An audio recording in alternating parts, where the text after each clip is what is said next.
Hello and welcome to the latest edition of In Focus, and your host is Scarlett Lobo.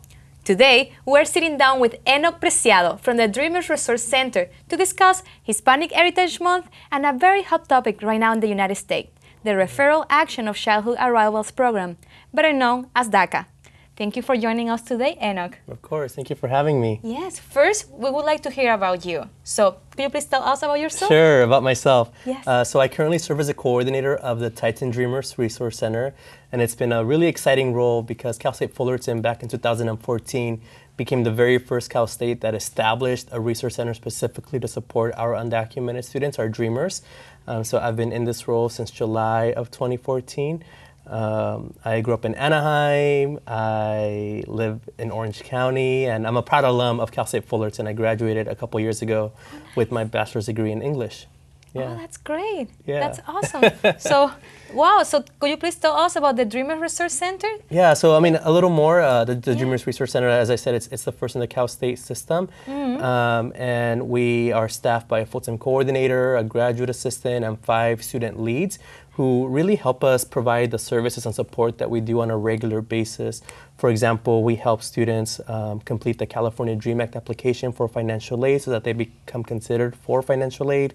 We do a lot of outreach events, so we go to the local communities like high schools, community colleges, to really inform the community at large that they are able to go to college if they are undocumented, and also that they are able to receive support, financial and also other support available on the campus.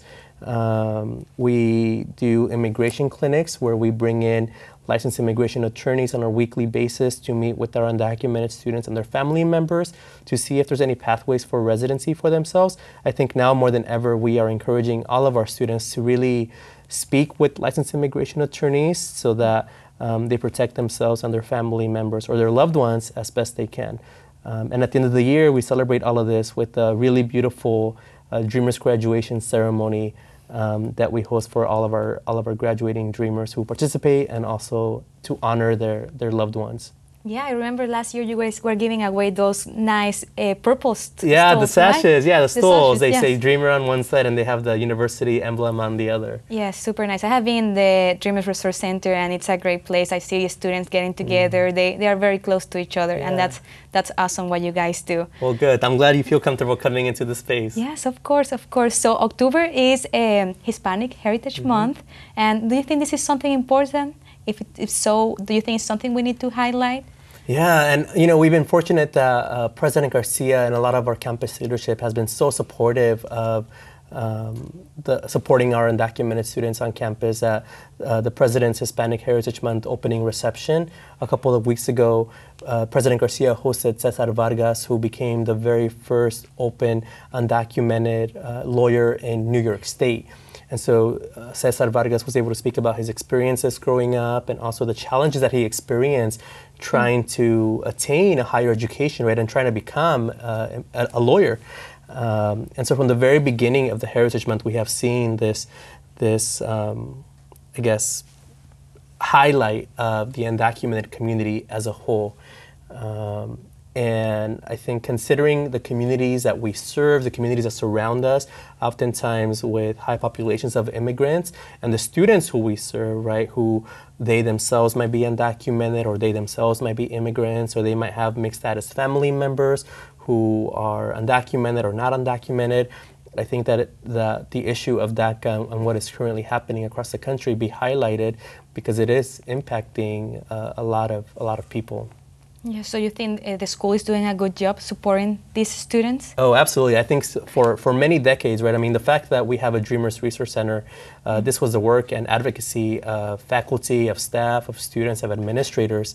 And when President Garcia arrived a couple of years ago, and when she decided to support this group of students in a very open way, right? One of those ways was to create the Dreamers Resource Center. And so as a campus, I think our campus leadership has been supportive of the work that we are doing and continues to be supportive, right, in ways that are really powerful and can be really seen by not only our students on campus, but by the community at large. Oh, that's great. I'm glad to hear that. So as you know, in September, the President Donald Trump decided to end the DACA. So what does this exactly mean, and how it will impact students here on campus? Yeah, so when President Trump ended DACA on September 5th through the Department of Justice, essentially he only gave a certain number or a specific group of current DACA beneficiaries the chance to extend their DACA. When the announcement was made on September 5th, they said that only individuals whose DACA permits or work permits or DACA status expires between September 5th and March 5th, 2018 are the only folks who are able to renew their DACA. And so they had to get all of their paperwork by October 5th, and so everyone was only given a month's notice to compile the paperwork, come up with the money, and mail it in.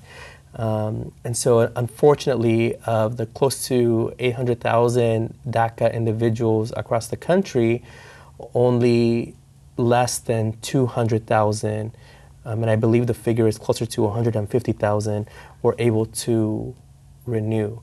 And that's really unfortunate, right? And when we have a large group of DACA recipients who know that their DACA permits are going to expire in a couple of months or when their expiration is on their work permit, but we have another group of students or individuals who are able to keep their work permit and are able to renew it for a little bit longer. It's caused a lot of anxiety. We've met students who were not able to benefit, who were not within the time frame to renew their DACA. For example, I met a student whose DACA expires on March 9th, and they are unable to renew. And so their last day of having DACA will be March 9th, unless Congress is able to pass something comprehensive or is able to address the needs of this very, very vulnerable population. Okay, so have you seen students being impacted negatively? Like this has impacted students negatively lately? Yeah, absolutely. I think for students who were unable to renew, they're considering what to do with their job, right? Like how will they continue to work? How will they continue to pay for necessities like food and a roof over their heads?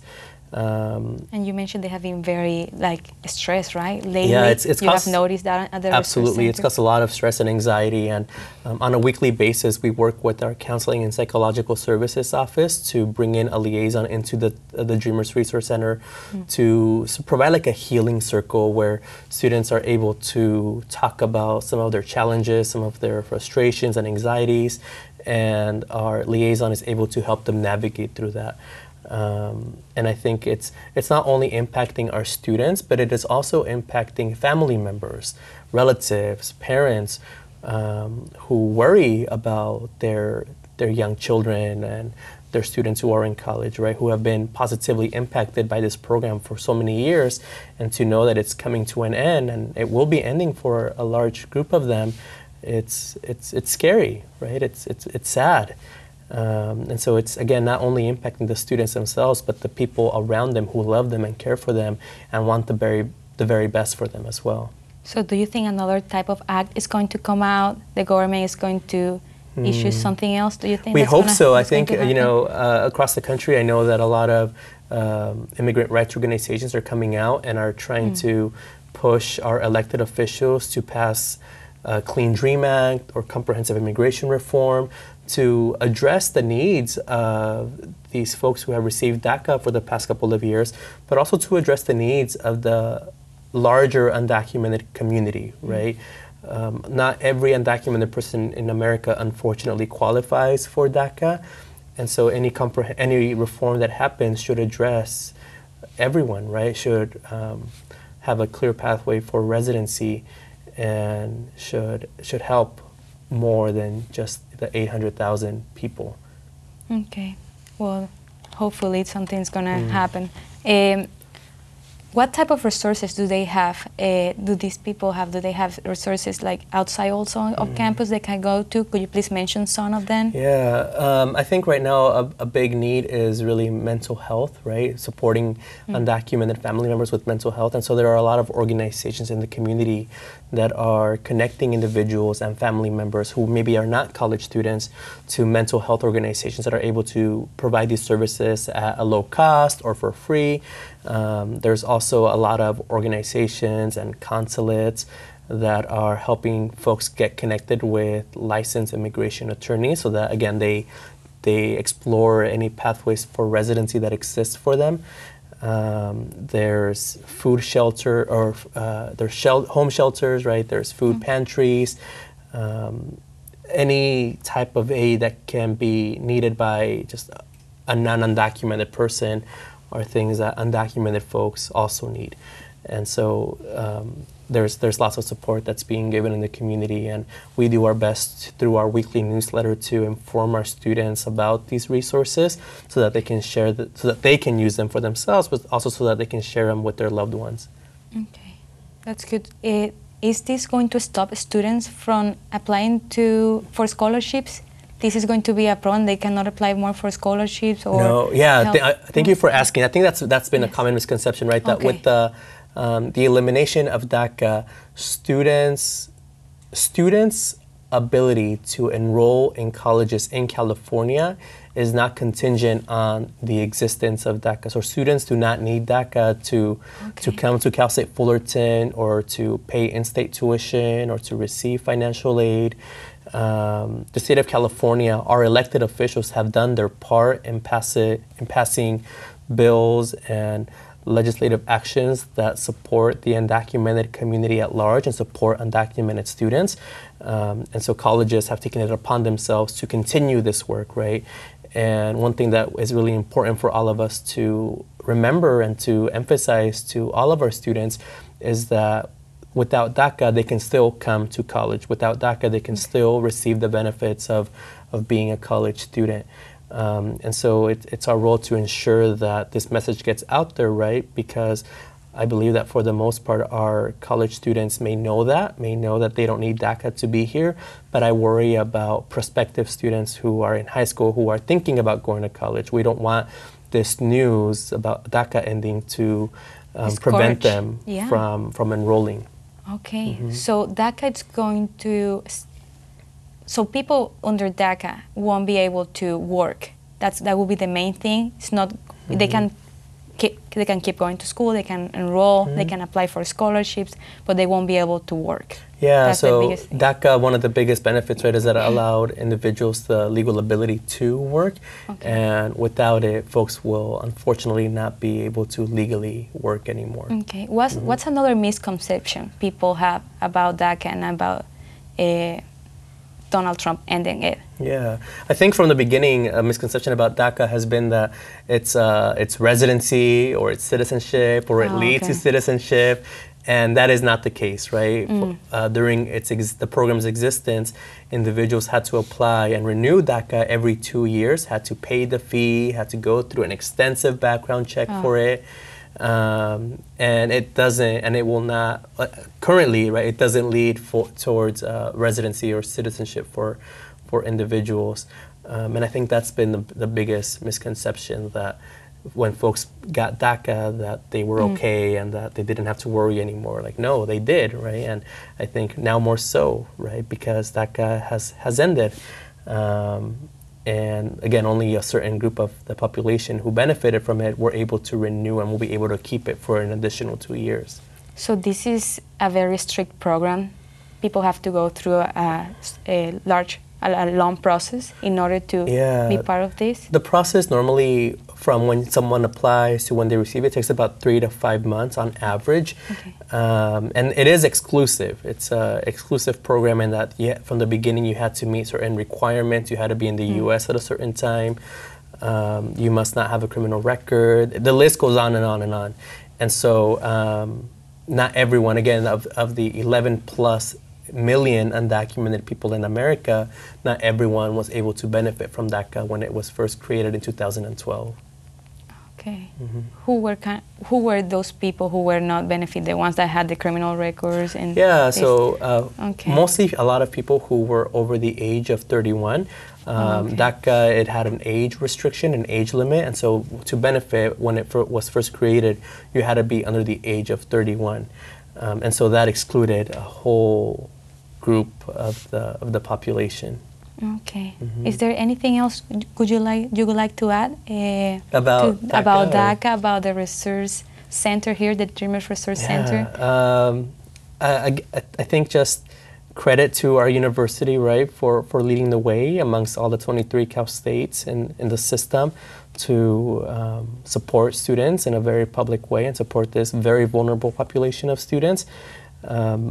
I think it's really important for students now more than ever to recognize that without DACA, they can go to school. We encourage them to go to school, that DACA has been taken away right now, and we will hope for Congress to pass comprehensive immigration reform or to pass a Clean Dream Act. But education is not something that can be taken away, right? No one can take away the knowledge and the skills and the experience that you gain by going to college. And so now more than ever, we have to emphasize that to not only our undocumented students, but all of our students, all of our underrepresented students, that college really is a way towards the middle class, right? That college and an education is something that is lifelong and cannot be taken away. That's all the time that we have for today. I would like to thank our guest, Henoc Preciado, once again for joining us. You can find all the links to the important information we discussed today in the description box below. Until next time, I'm Scarlett Lobo. Thank you for watching In Focus.